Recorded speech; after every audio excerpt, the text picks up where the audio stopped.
Good evening, or good morning if you've been unconscious till now. I'm Brian Forbes, and this is Invention. Today we take a look at stress in modern life, something I certainly have a personal connection to, as with us tonight is Sir Reginald Bohayno, who's been marketing his latest anti-stress device. Sir Reginald. I just need a moment. Well, for a man who ostensibly has created a revolutionary anti-stress device, you sound a bit uptight. No, I'm not. I just need more time.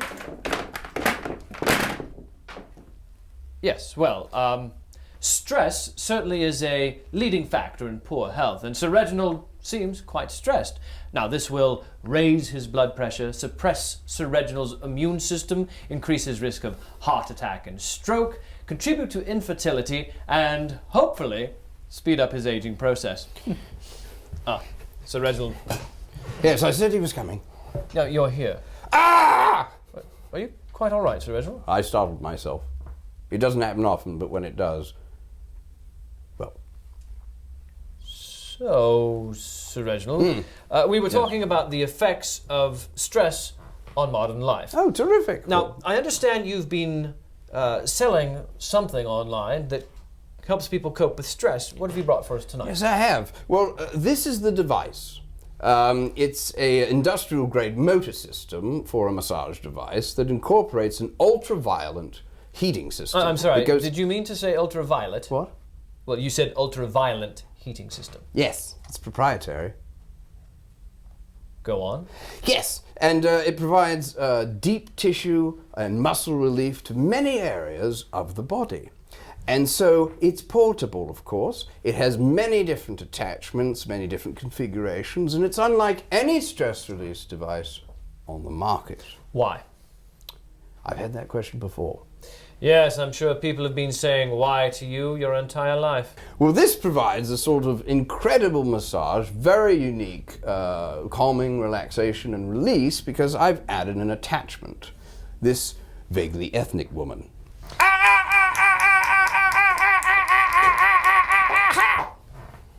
So, this woman is the attachment to your massaging device? Well, it might not be this one. I mean, that's the demo. But the massager comes in various colors, shapes, and sizes, and the attachment comes in various colors, shapes, and sizes. So if you want a big one, either way, I can hook you up. I see. And do you supply this attachment? Oh, yes, the attachment. Yes, it's free for a fee when you buy my Invention. And then you're provided with a numbered indenture card, which pays for her steerage and also tracks her freedom dues. This sounds a bit shady. It's not shady, Brian. It's not shady at all. I mean, look at it. It's all above board.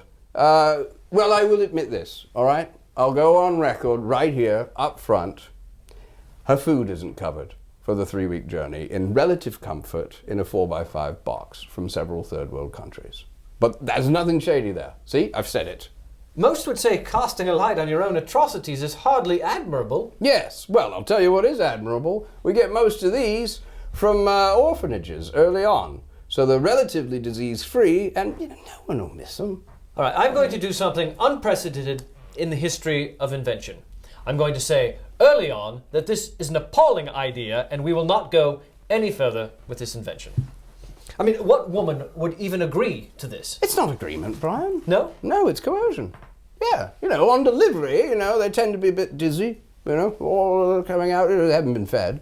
And they don't want to make an attachment right away. So you have to communicate with them through a series of very simple hand signals, that let them know, and this somewhat convincing marriage certificate, that you, of course, intend to marry them. So you basically have a mail-order bride that you have no intention of marrying? Well, I can't, personally, unless I go to Utah. Beautiful place, full of morons. You mean Mormons? Possibly. But of course, it's incredibly motivating to live in a free country. The possibility of living there is motivating, and let's face it, they're rather hungry by the time you get them.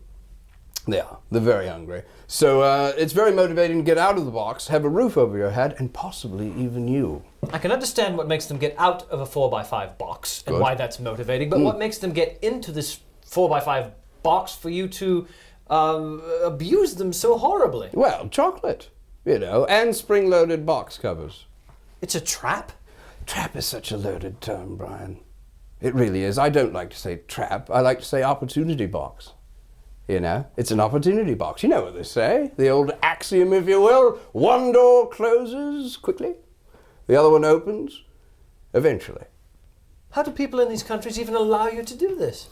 Well, mostly they don't. But when they do, I have people that I work with. I might to trade cattle, yaks, or even camels if we're dealing with Canada. This isn't an invention. This is a horrible human trafficking scheme. It is not a scheme, sir. I take umbrage with you over the term scheme. No, I have trafficking affiliates, that I like to call them that. Despots, they seem to want to call themselves, but I have trafficking affiliates that I work with, and if the chockies don't work, I grease the palms. Let's face it, once you've fed them, they're very, very motivated to get attached. Yes, and what does Mrs. Boheno think of this attachment? She doesn't know about it, though she's beginning to wonder who keeps doing the laundry and the washing up. I told her we have a ghost. How ingenious. I have an attachment. Oh, do you? You already have one? No, mine doesn't work. Why not? It's my wife. Well, this one's amazing. I mean, this one will do shiatsu, it'll do kneading, very kneading, pounding, tapping, pounding, simultaneous tapping and pounding. The long stroke, it does that. Simultaneous tapping, pounding, kneading, pounding, tapping, tapping and pounding, and also flapping, pounding, flapping, tapping, pounding. It has self-lubricating parts, and it has removable arms, though I wouldn't do it right away because it does make it somewhat less useful.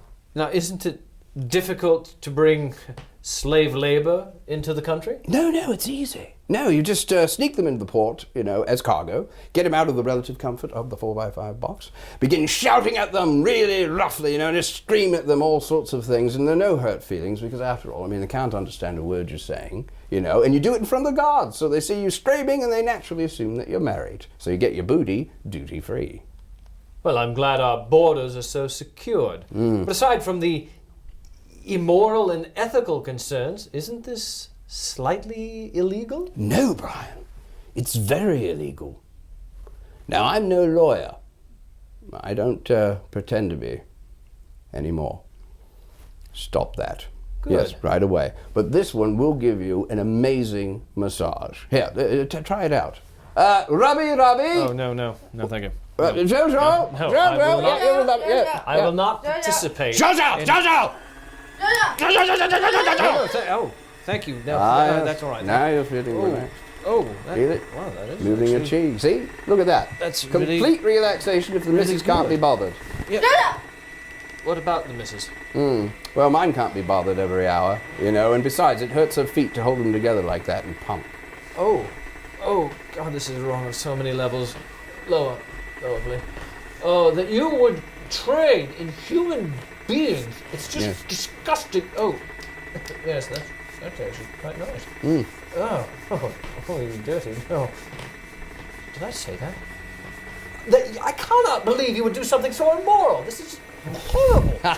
Yes, well, they laughed at the Wright brothers. Yes. They laughed at Edison. Oh. They laughed at Jamie Kennedy, But this massage unit will give you one that's the best you've ever had. And let's face it, this attachment fits perfectly well with your whole unit.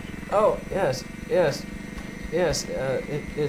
has... You feeling that? It's much better. I'm feeling it. It's been a while, know. It's, oh, has it? Yes. What do you mean?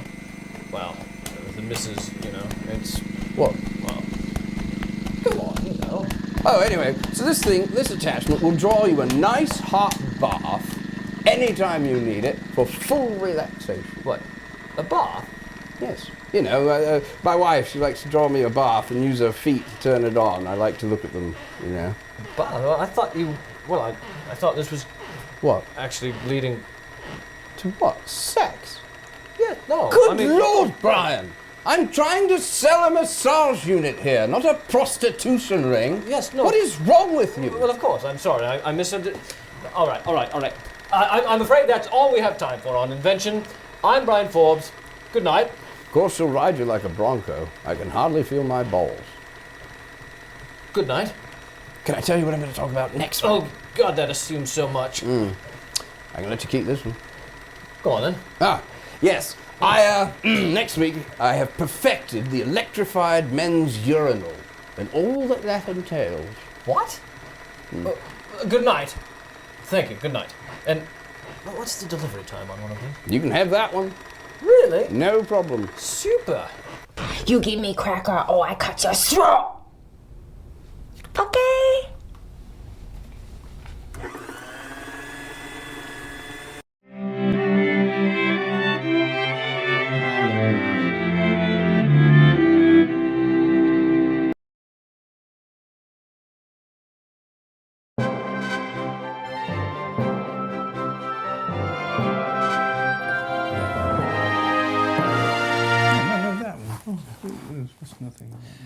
Well, today on Invention, we have in studio a very rare event. Girls? No. We have joining us Sir Reginald Boheno and an actual working invention. Yes, Brian. Well, I'm pleased to say that after 11 years of field research, trial and error, really looking at what is missing in the marketplace, I'm happy to announce that I've finally designed, developed, and invented the definitive dead bee levitation device. Now, you promised in your message that you wouldn't waste our time. And I shan't disappoint you, sir. Look! Wait until you see how years of physics and electromagnetic research grants pay off in the most unexpected way. Trust me on this, really. Right now, with the simple press of a button, we'll see the first real dead bee levitation. So, what's to say that this isn't a live bee flying around instead of a dead one? What do you mean? I mean, what is the value in inventing a dead bee hovering about the place? Well, that one won't sting you. Or pollinate anything either. Yes, well, I've tried the live bee levitation device, and, why would I do another one of those? Didn't do so well. I really think it was built around a faulty marketing business plan, so, Ow! It stung me! That's the problem. Now it's a dead one. Look, let's make it levitate with the other ones.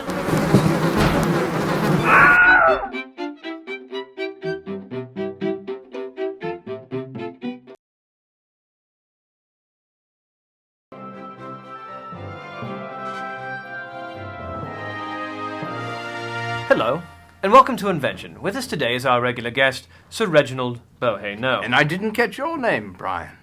All right. I understand, Sir Reginald, that you've written a new series of books. Yes, I've written a 15-volume work on the history of invention. Well, that is a very large compendium of research. And with this overview of the history of invention, what have you learned? Well, Brian, I think the most interesting fact to come out of this 30-year venture was the idea that most major inventions were invented, or in some cases discovered, by people who coincidentally, Brian, shared the same name as the invention or discovery. For instance? Pasteurization, of course, was discovered by, of all people, Louis Pasteur, who wasn't even looking for it at the time. He wasn't looking? No. Louis Pasteur was dedicated to finding the Louis molecule. Couldn't find it anywhere. Had a glass of milk, calm the nerves. There it was. Pasteurization. That's not the only case, either.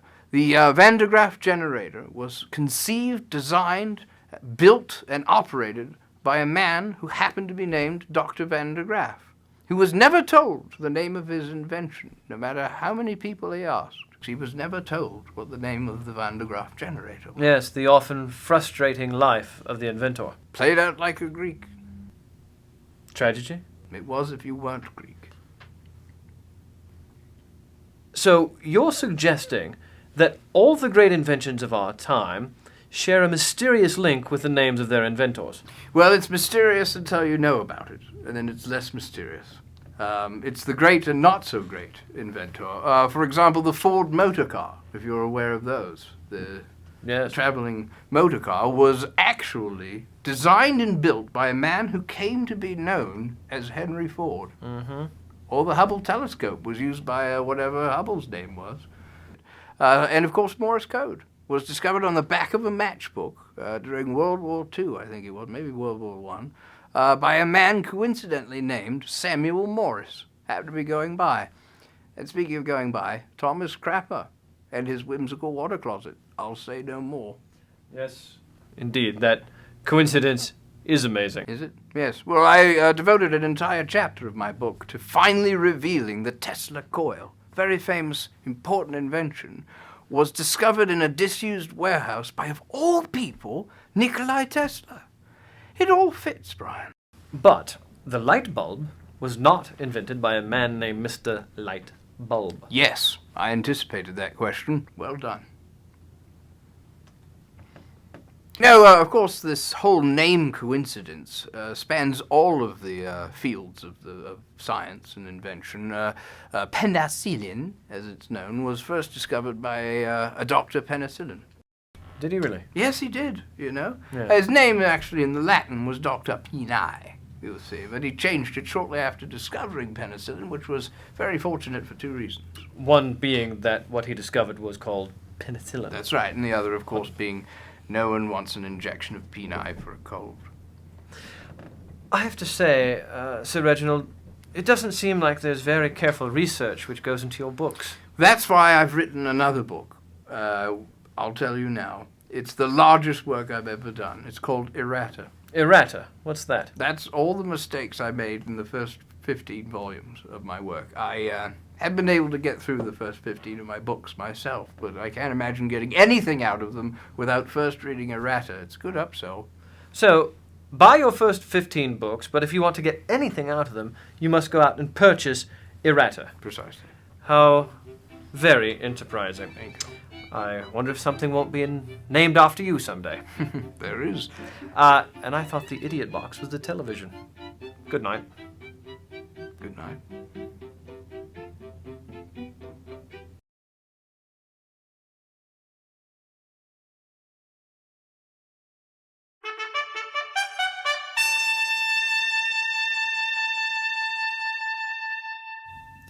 Good evening and welcome to Invention. I'm your host, Brian Forbes. I've been on holiday, traveling the world, and I thought it would be appropriate to inaugurate my return with Sir Reginald Beauhainaux, who himself has been doing a globe-spanning book tour. Sir Reginald, tell us about your new book. I've written a new book on cartography. Cartography? Really? Yes, I was surprised too. Cartography has nothing to do with the photographing of cars. No, it has to do with map making. It does. Crap.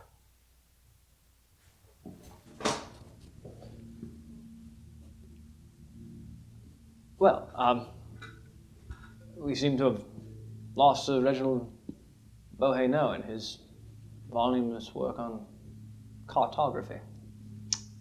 Any inventors in the room? Anyone have an idea for an invention? We can talk about it.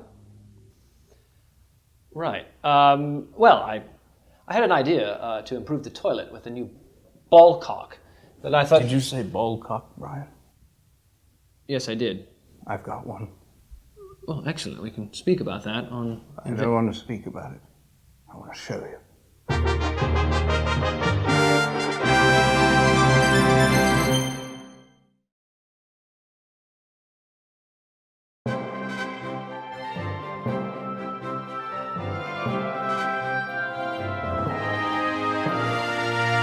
Welcome to Invention. I'm Brian Forbes. With us again is Sir Reginald Beauhainaux, who returns to us from his second globe-spanning book tour. Sir Reginald, tell us about your new book. Yes, it's a comprehensive book on cartography, or map-making as it's called. And I understand that this is the third international printing of your book. Yes. Through your own efforts and the efforts of my handlers, I came to realize that cartography had to do with map-making, which precipitated a rather hasty rewrite of my book, The Cartographers, after the first two editions had already come out. Well, I can't imagine. And now you're on another globe-spanning book tour. Yes, well, actually, I'm spending a great deal of this tour spanning the globe, trying to buy back the old books from the shelves. And did you manage to get those books back? No. No, I actually ran out of money in, what is that? Is that India or Africa? I always get those mixed up, probably why I wrote the book. But there's definitely some first editions out there about cards. And what is the second edition about?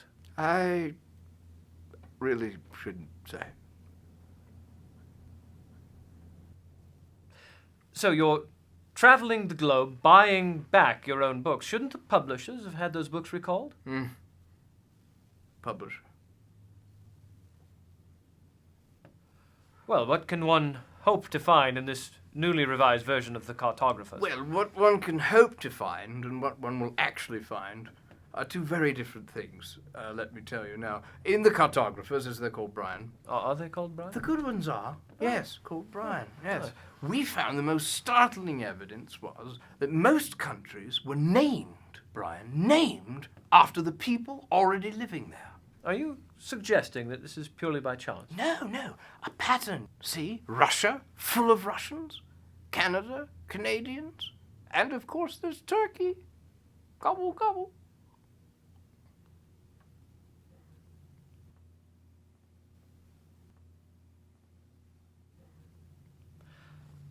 I understand you've included an updated map with your new book. Yes, for clarity, I've sort of consolidated all the continents into one. So if someone were to say to you at one of your little posh get-togethers that I don't get the invite for, if someone said, Brian, where's France? You could just go, oh, it's there, there, and you'd probably be right.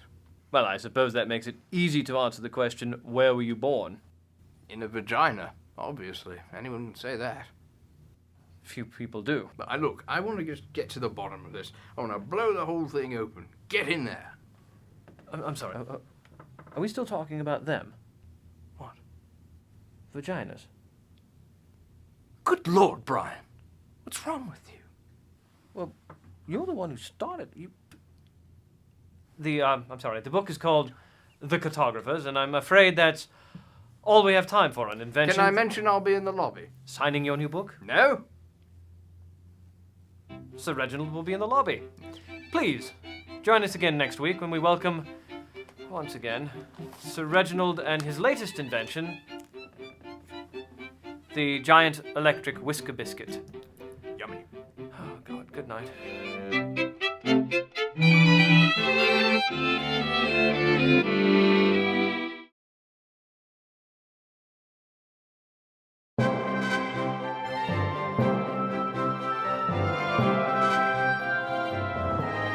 I'm Brian Forbes, and welcome to another edition of Invention. We are joined today by Sir Reginald and what can only be described as his better half, his wife, Lady Beatrice Poon Boheno. Yes, Lady Boheno, you're an American, and it's interesting.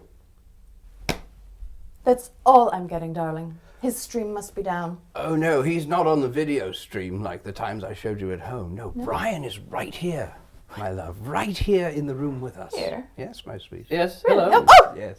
Hello. There he is. Yes. Well, Lady Boheno, it's interesting to finally... Ha! Gone again. Oh, buffering. I see why you two are together. So, Sir Reginald, what have you two been up to? Is it that obvious? What? No. Darling, we used the wipes in the car. We did. No, forgive you. No, what projects have you been up to? Well, I've been wanting to do some things with her for a long time. I thought you just did. And it was amazing. But my wife, Lady Beatrice Poon Boheno, is only lending some of her inestimable talents to this particular project. She's a lifelong naturalist, of course. She's got degrees in ecology, biology, and quantum physics. Well, it sounds as though she might finally lend some credibility to one of your undertakings. Yes. So, Lady Boheno... Yes? Lady Boheno, what have you been developing? There you are. Finally! There you are. We have signal. We have Brian. Yes? We have invented a number of high-concept theme restaurants called the food chain. The food chain. Well, that sounds clever. Yes. And in these restaurants, customers actually compete with the other creatures in the ecosystem for their meals. Good Lord, woman. Lady? Good Lord, lady woman. How can this food chain work in practice? Well, there's no time to practice, truth be told. I often just leap in there with my sausage, yes, and try and eat it before a very hungry coyote does. You know, and then with a sense of near accomplishment and the healing hands of my sweet Lady Poon. Well, I know we have a winner for a theme restaurant. A winner? Well, that must be different for you. So, how could this restaurant possibly be successful? It will be successful, Brian, because the more you eat, the hungrier the birds, animals, and reptiles become over time, eventually making you feel very much a part of the food chain. Now, the ecosystem usually achieves balance again during Friday's 5 o'clock happy hour. Oh, you have a happy hour. Well, for the animals, yes. Yes.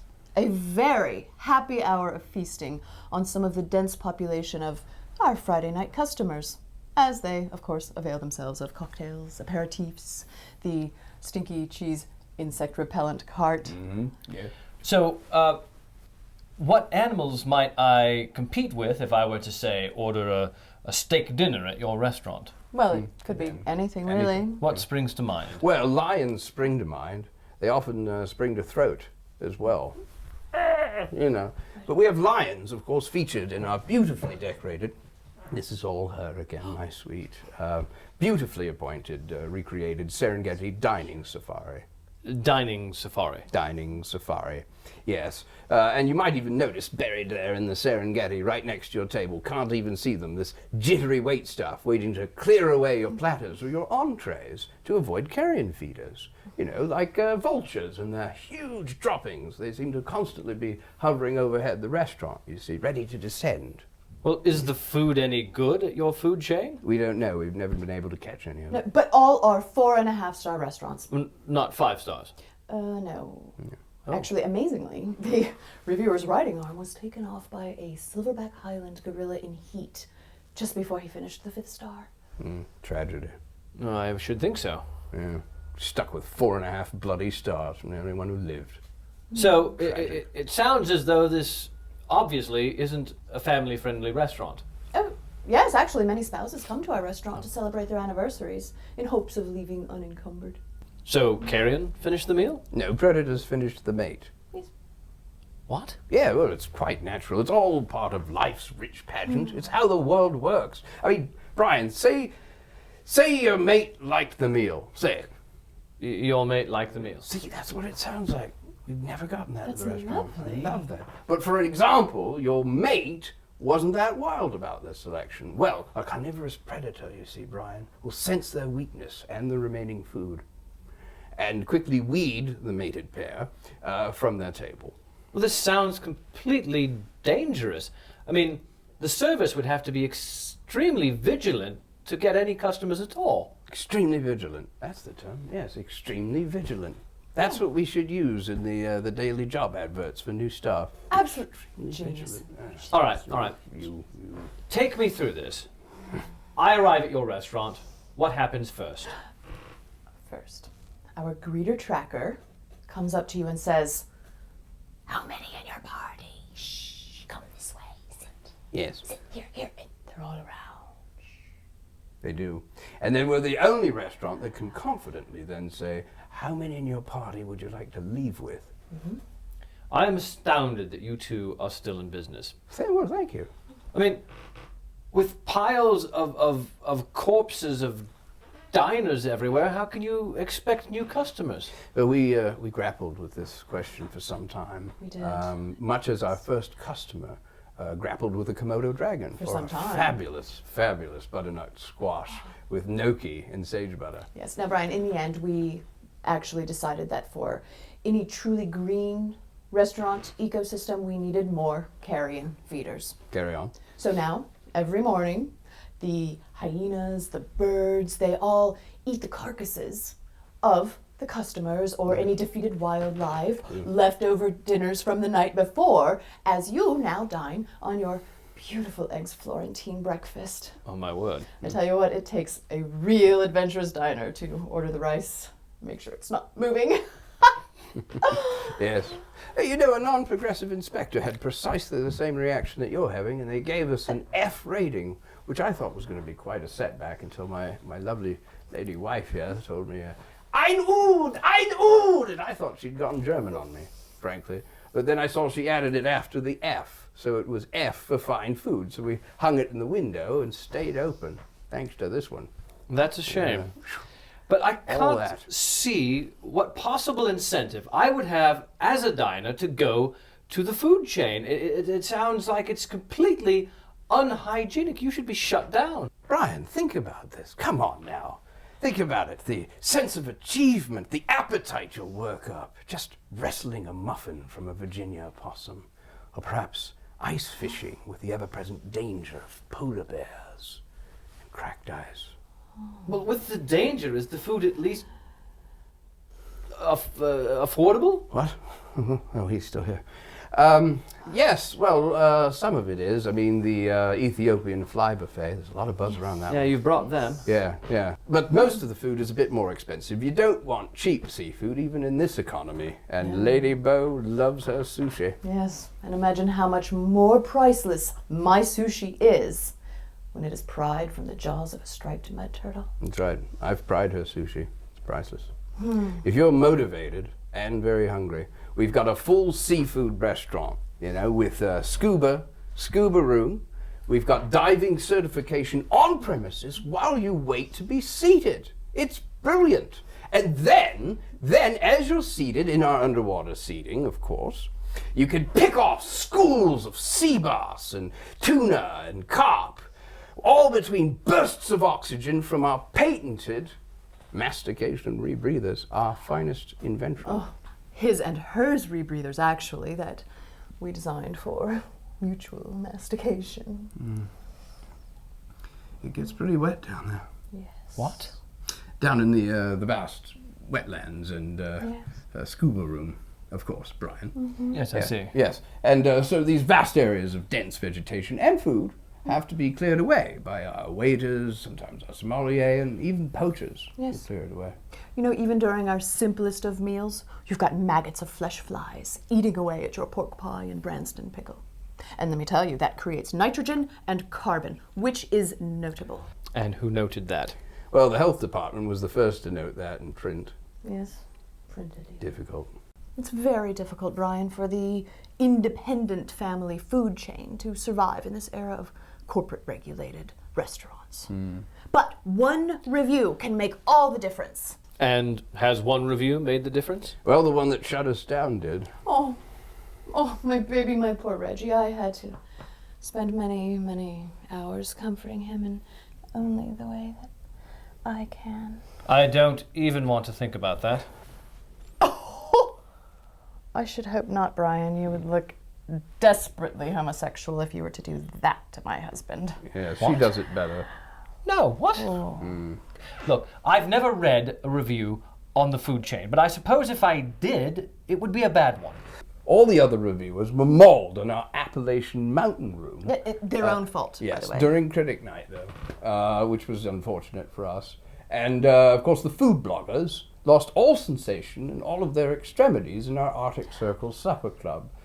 It's not the kind of exposure that we'd really been banking on in the dining world. No, we were hoping to get at least one kind word written about our restaurant. Yes, we were. But we had to give up hope of that after all of the amputations.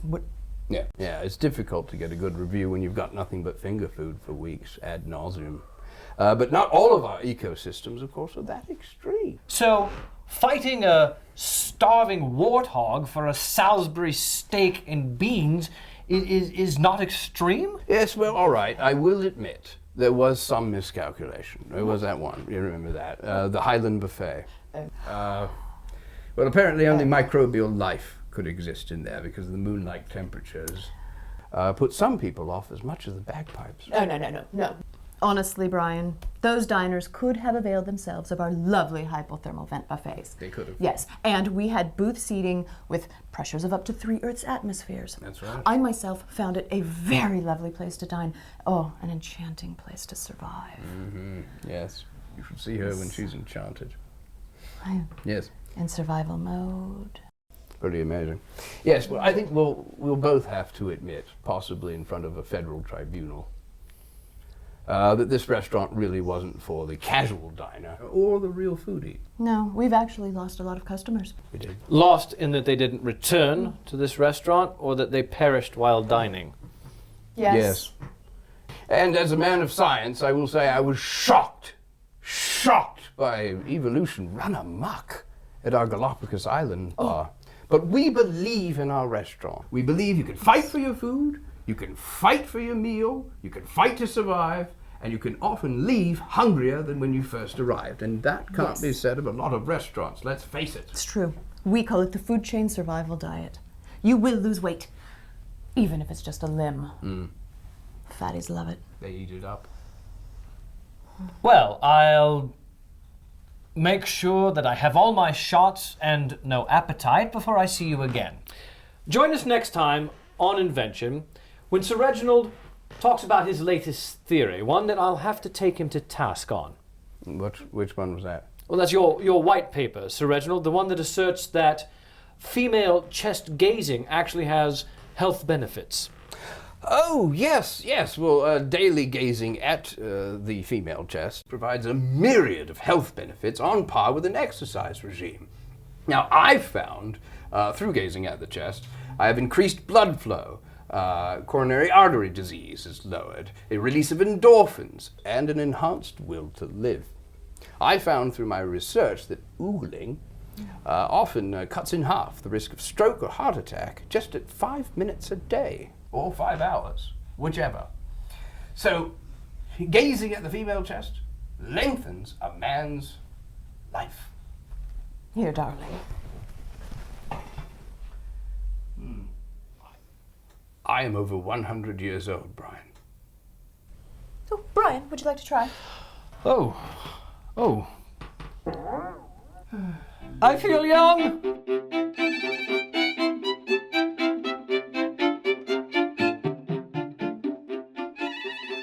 Baby, more? I might need to do a new study. Darling, really? Yes. We should try. Something about raising the...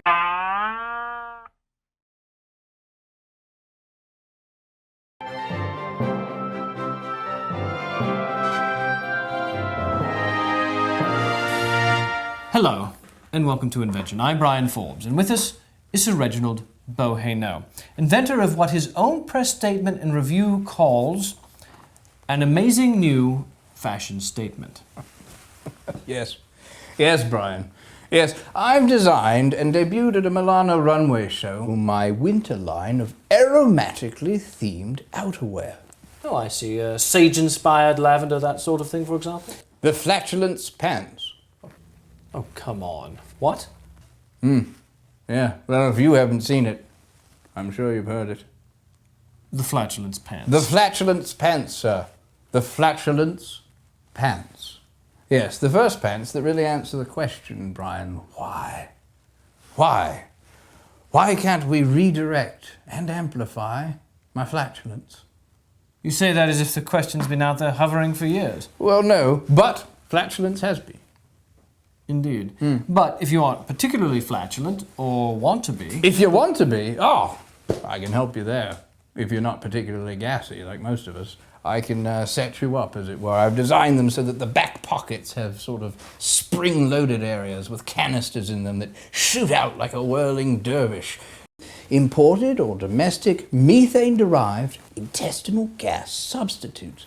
All your favorite flavors, too. Or, let's see, there's scents like Ho Latte Enchilada, you know, or the number 2, Razzleberry, or the number 3, Midnight in New Delhi. Yummy. Have to wait on that one. Available for sale on our website.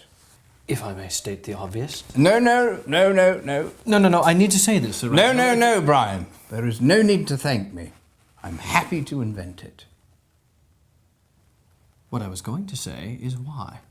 Why would anyone want to add flatulence, let alone someone else's, to his or her own pants? Integrity, sir. Integrity. What? Yes, well, think about it. With these pants, you can let loose with a waft of the scented gas of a young Mexican boy named Javier, and look someone who's appalled, just appalled. You can look him right in the eye and say, it wasn't me, and you'd be telling the truth. Most thoughtful. And what other aromatically themed clothing have you invented? Well, a smock that smells like Ernest Borgnine's burial shroud. Lord, he's not even dead yet. We're hoping. Any day. That's for the fall rollout of the aromatic line. And also, this is the most exciting of all, is a kids' wear line that reeks of postcoital bliss. Postcoital blood? I don't even want to think of that smell in children's wear together. But I can think about it, and I am. Yes, because I'm wearing my new invention. Oh, and what's that? A designer house arrest collar? No, Brian, no. They're the anti-arousomatic pants. See, I can dwell on the musky smell of love and little play pants and candy-coloured clowns intermingling, and this is all that happens in these newly designed pants. Oops, wrong pants. No, Brian, not at all, see? No moisture visible. Dry to the touch. Here, try it. Fair enough. I'm calling the police, and I'm afraid that's all we have time for on Invention. Thank you. Good night. It really is dry. Look at it. Please. Yeah, nothing there. Just for well science. done. Thank you. Thank you. Perhaps one of these lads would do. Let's see. Ernest Borgnine. On it, Ernest. Okay. It worked.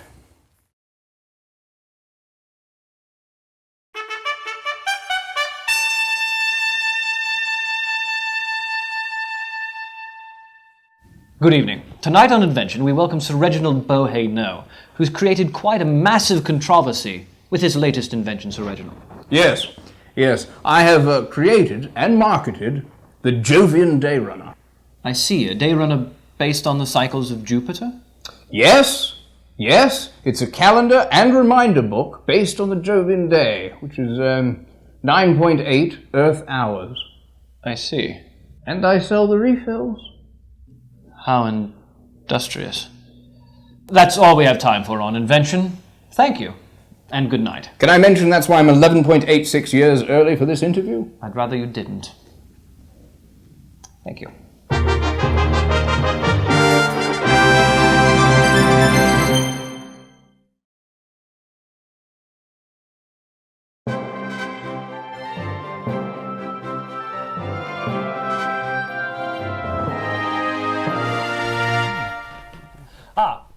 Welcome back to Invention. I'm Brian Forbes. And with us tonight is an all too familiar face on this show, Sir Reginald Beauhay-No. Yes, well, I might not be too familiar a face tonight, Brian. Oh, really? And why is that, Sir Reginald? Well, you know the old axiom, dying is easy, comedy is hard. Yes, I've heard that. Familiar with that? Yes. Well, I've developed a hilarious collection of physically painful, face-altering teeth and glasses. Really? Such as? Such as the Special Boy. The Special Boy? Yes, or even the Ernie Kovacs. Ah, You all yes. remember that? I remember Ernie Kovacs. Ernie Kovacs, yes, terrific. Funny, Or he this was. one, which is also known as the Ridin' the Short Bus collection of fun, funny, and physically painful, face-altering teeth and glasses. Now, you said physically painful. Yes, I have a court order that says I have to say that now. I see, yes, I do seem to recall reading online that several lawsuits were brought against you regarding goofy teeth. Yes, and I regret to say the whimsical glasses, which apparently cause blindness and retinal scratches during use.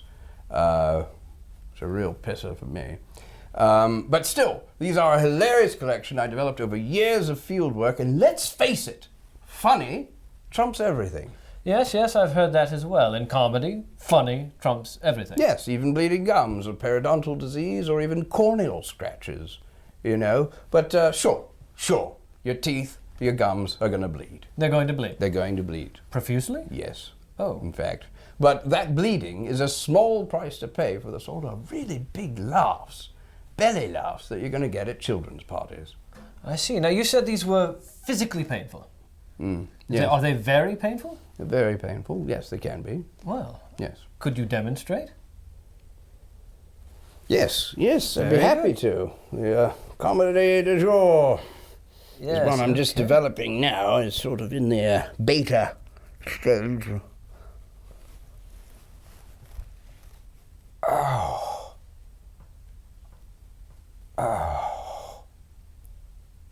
The light is too bright.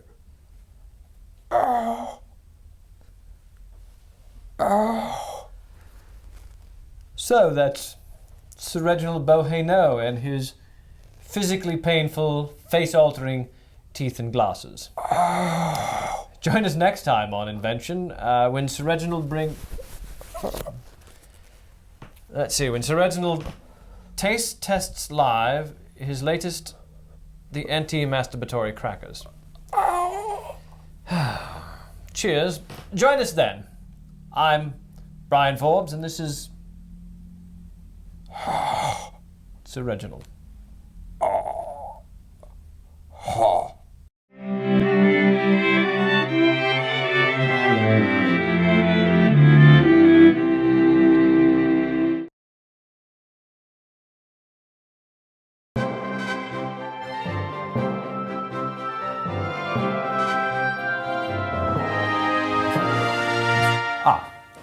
Welcome to Invention. I remain Brian Forbes, and with me is a guest who I can safely say is no surprise to me, or anyone for that matter, Sir Reginald Beauhainaut.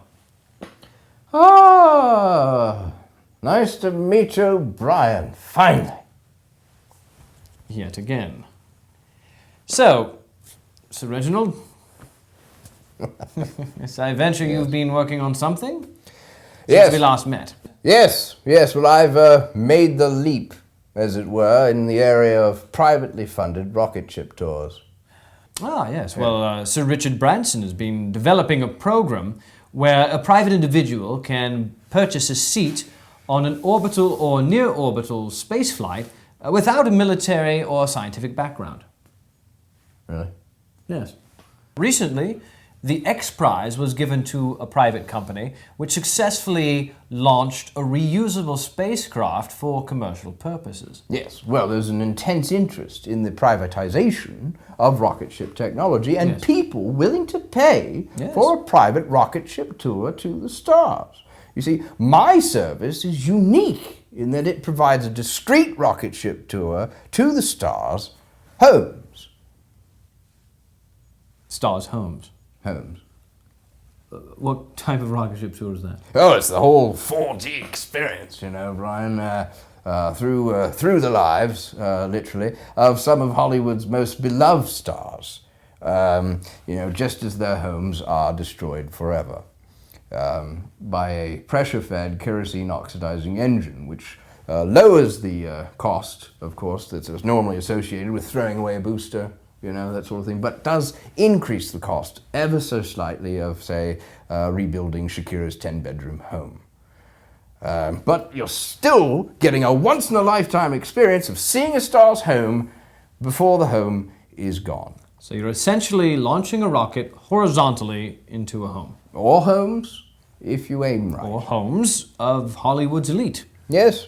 Oh, bring a camera with a fast shutter speed. You can see Madonna's house at 0.3 seconds. You get the whole thing. It's all the thrills and excitement that you would normally associate with the homes of the Hollywood elite, and also possibly fulfilling a lifelong dream of doing it on a terrestrial rocket ship.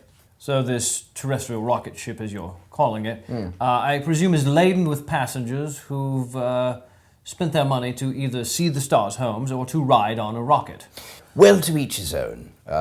Some are there, of course, to ride on a bona fide rocket, and some of the dimmer ones are there to see the stars' homes. But given the fuel and insurance expenses associated with this, I don't understand. I do not understand the public's bizarre fascination with the lives of the stars.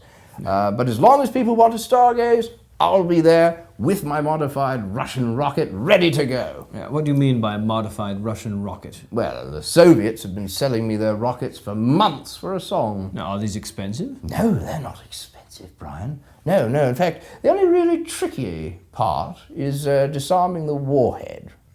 Warhead? You mean your rocket could explode at any moment? Brian, I told you, don't mention my man-junk in public. What? No! How much is the ride? How much is the ride? On mine? No, not on your... Right. On the rocket tour of the stars home. Well, for 45,000 American dollars, I could promise you one hell of a ride. And for 5,000 more, I can get you on the rocket ship. But either way, I'm not sure that will really give you a full sense of how the stars lived. Lived. Lived. So those stars that presumably managed to get out of the way... Get out of the way of that rocket. Managed to get out of the way. That rocket, yeah. Yes. Okay. Very funny. Yes, I'm sure you've had a lot of takers there. Yes. Well, I'm a giver. Syphilis, mostly. That's what the letters say.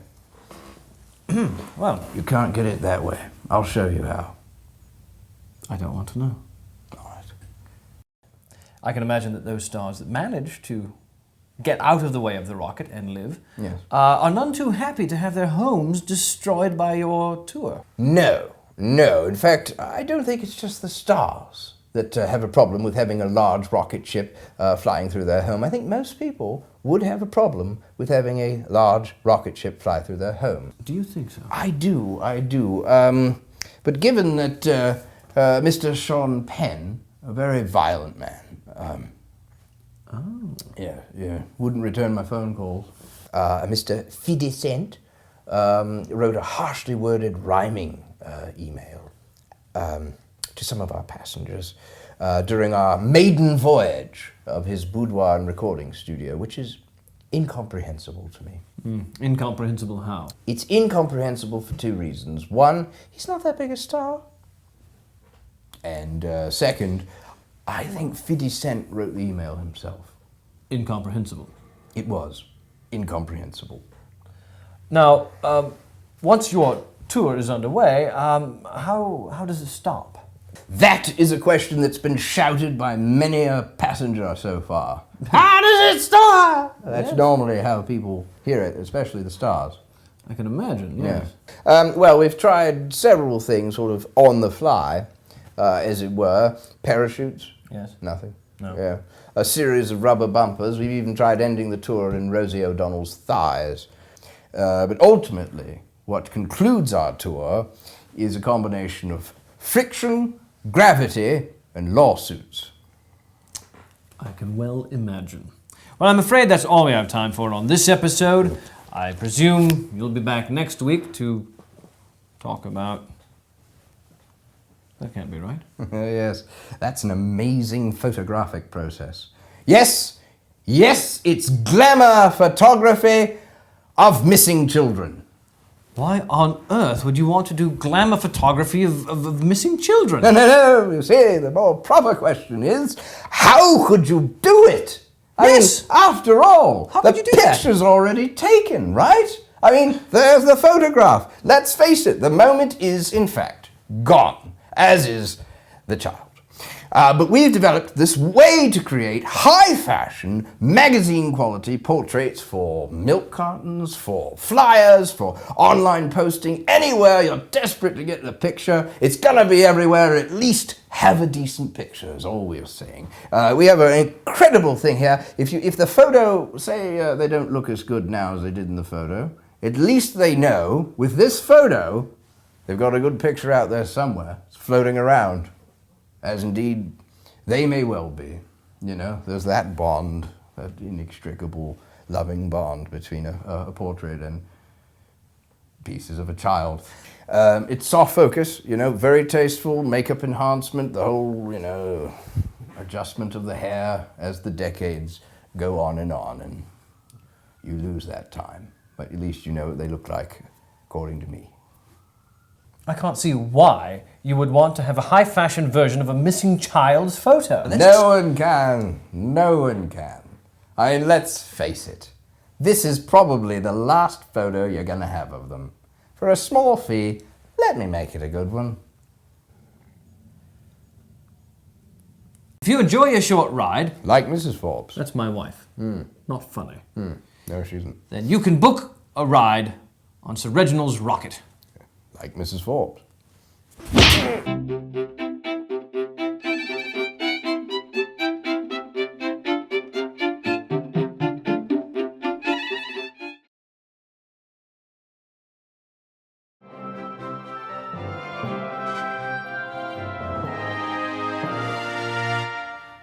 I'm Brian Forbes. Welcome to a very special invention. Tonight's show is not so much about an invention or a book, but a revolutionary new program. With us is Sir Reginald Beauhainaut, the curator, I believe you call it? Me? Yes, for God's sakes, yes. Oh, yes, curator, yes. The curator of the Scared Straight 2 Institute. Now, curator, that sounds more like a museum. No, you see, I am the curator in that I give the cure. Don't know what happened to the ater. Ater comes later. Yes. No, I give the cure to the behavioral problems that these troubled young men are experiencing. Well, I think we're all familiar with the first Scared Straight program, a very corporal therapy for teens and young adults. These young men would be placed in prisons and would get to know up close and personal the very graphic effects of a life of crime. Now, how is your Scared Straight program different? Well, I think the first thing that will spring to your mind as you look at the two programs is that mine is called Scared Straight 2. You see, unlike Scared Straight, the original, mine is called Scared Straight 2.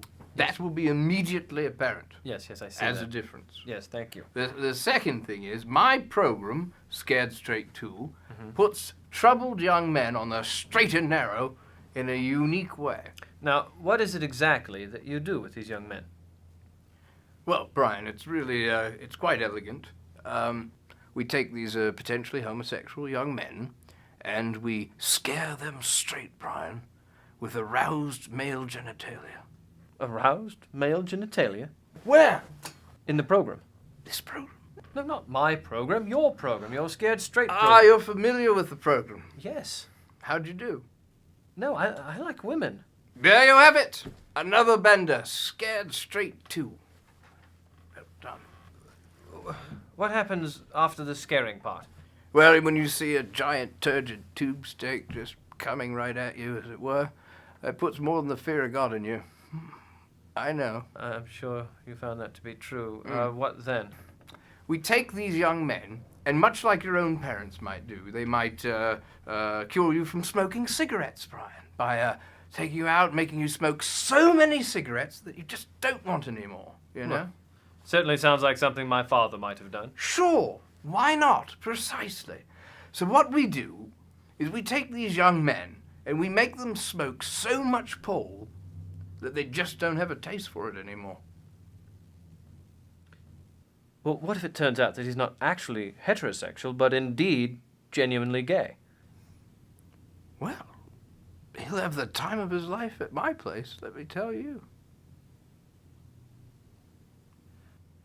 I'm afraid that's all we have time for on Invention. Thank you. And... Oh, wait. I haven't shown you the anti-buggery butt plug. good night. You seem uneasy, Brian. Friendly.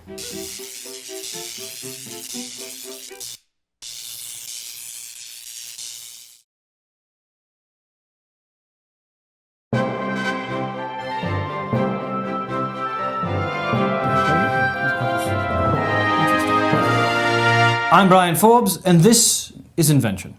With us tonight is Sir Reginald Bohénaud, who has invented something that he claims will change the lexicon of our language. Sir Reginald. Oh, Yes. well, Brian, yes. I've invented the 27th letter, and I've added it to the English language. Well, we seem to have done quite well with our language for quite some time. What would be the use of incorporating a new letter at this point? Well, I think the licensing, for one. Every time you use the letter, I get paid.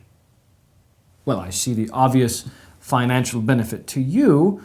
Would that be in media or in print? Oh, yes, or even oral tradition. I would get paid using this letter. Yes, yes. So I'll try to avoid using it in oral tradition. Oh, please don't, because letters are such a great expression of all the sounds that we use as humans. But some of those sounds are not represented in language, which is why I created that letter. And this is the letter as written. That is the letter as written. It comes between X and Y, and it sounds like this.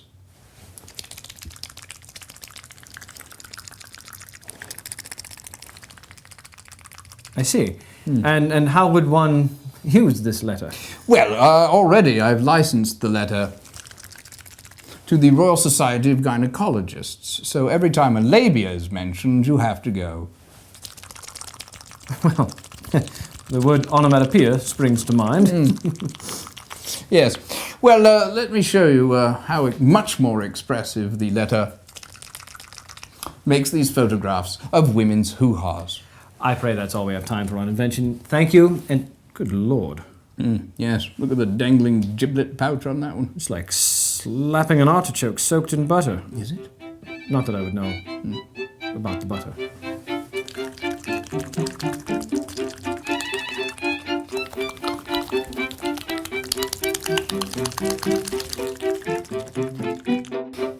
So, Sir Reginald, if this is the sound of this letter, what's the name of the letter?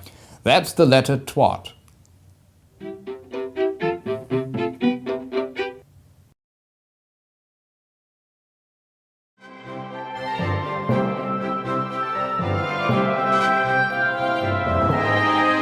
I'm Brian Forbes, and this is Invention. Tonight I'd like to start the show with a question that a blogger wrote on the Invention forum. R. Goldberg86 asks, Brian, I've always been interested in technology. How did you get your start on Invention? Well, R. Goldberg86, to answer your question, as a boy I was always fascinated by what made things work. Growing up in Grayshot, Hampshire, my Uncle Augie, who was an engineer, would bring over all of his old issues of Popular Mechanics, and I would spend hours poring over these. And then at night I would lie in bed and wonder, what could I invent that might someday change the world? Funny, even as a child I seemed to understand that we as humans are shaped by the technology of our time. It was while I was attending King Alfred's Polytechnic that a chance meeting with Sir David Attenborough changed my life. He looked me in the eye, placed his hand on my shoulder warmly, and said, Boy, science is the thing in life that makes life worth living, and if you share my enthusiasm, then you must share this with the world. Well, these words, these powerful words, sent me headlong into this, my career in technological journalism. And now, with the power of the internet, we can literally reach billions of people and hopefully illuminate the history of invention and perhaps point the way to a beautiful symbiosis between man and machine. So, Sir Reginald, tell us about your giant electric hairless toupee. Well, Brian, I think this sort of falls under the umbrella of the happy accident. Does it? God, what happened? Well, I fell into one of those, I think they call them bins. And when I came to, I had the beginnings of one of these in my head already. You know, so I went right home and made one. The electric toupee was conceived in only a few hours. Amazing. Well, I think the first thing you won't notice about the giant electric hairless toupee is my bald spot. Since this whole thing sort of happened on Thursday, I think it was, I can say with my hand on my heart, if not my head, that no one has commented on my hair. Well, Sir Reginald, the toupee has been around for quite some time. Why would you make one now that is, electric? Interesting. I really thought you were going to say hairless there. Usually the sort of hairless aspect of the toupee comes up almost immediately, particularly with investors. But yes, this has 20,000 volts of electricity rated at 1400 amps, coursing through the toupee aerials, as it were, powering the toupee, obviously, and creating a very real sense of danger and embarrassment that keeps your mind off the fact you're going completely bald. I see, and being a hairless toupee, one would never have to worry about one's hair being messy, even in the wind. My God, you're right. You'd never need a comb. You've vindicated me, sir. Yes, I'm here to foster the beautiful relationship between man and machine. Yes. Well, hair loss is incredibly debilitating to the male ego, a sign of advancing age, the loss of vigor of youth, the negative aesthetic of baldness. Finally, the giant electric hairless toupee makes all this a bunch of nonsense. Is that so? In what way? Well, I mean, look at it. You can do almost anything with complete ease. Move silently through crowds like a ninja. You can do social gatherings with confidence. The ladies, I'm sure that'll be a factor for you one day. And swimming and showering. Swimming and showering? Oh, yes. Well, you have to do it rather quickly. It does unleash a rather lethal jolt quite a bit. But, your hair loss will be the last thing on your mind, as indeed if you do that, this will probably be the last thing on your mind as well. So what is the difference between this electric toupee and a hat? If this were a hat, sir, I would have called it a hat. You don't call a toupee a furry yarmulke. Well, because a traditional toupee is faux hair designed to camouflage a balding head. As is this. Touché. Toupee. Indeed. So what has been the public's reaction to your electric toupee? Well, I think shock at first, depending on your proximity to my body. But I think that any man or woman, if you have tits, would look over at me and say, now there's a man with a head for power. I want to go over and talk to him as soon as someone says it's safe. Well, certainly this device is not for those who are afraid to stand out in a crowd. No. And the added benefit, of course, is, the ozone created by all this giant electric head electricity closes up the ozone bald patch, ironically, at the North Pole. Well, that's actually true. Where Santa lives. Santa. Oh, yes. Feel free to post any comments or email me with questions. I'm afraid that's all we have time for on Invention. I do enjoy answering your questions. Thank you, and good... Oh, that was the last B. That was it. Good night. Finally got him. Ah! I'm going to need new batteries. I'll show you where you can put them, Brian. D size. The big one. You don't have to take them out. Taking them out's the really nasty part.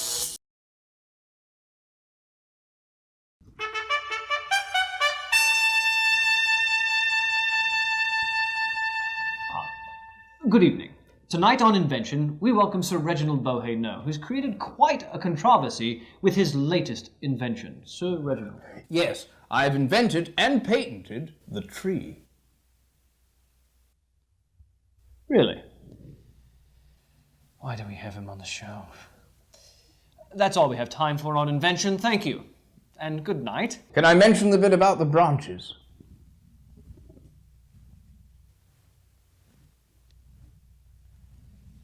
I have a headache. I also invented aspirin, Brian. It kills. I'll take 2.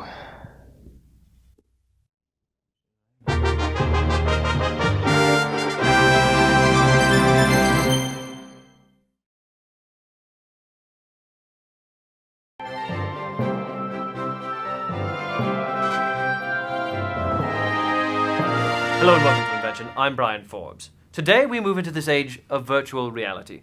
With us is Sir Reginald Beauhay-No, who has invented what he says is a foolproof method for creating wealth. And let's face it, who wouldn't want to be wealthy? Sir Reginald. Well, actually, I'd say most people who ever lived would not want to be wealthy today. You surprise me. Why is that? Well, because they're dead. You see, most people that ever lived are dead now, so they wouldn't be terribly concerned about it. In fact, money is of very little concern to most dead people. The deceased are not concerned with money, not even the rich ones.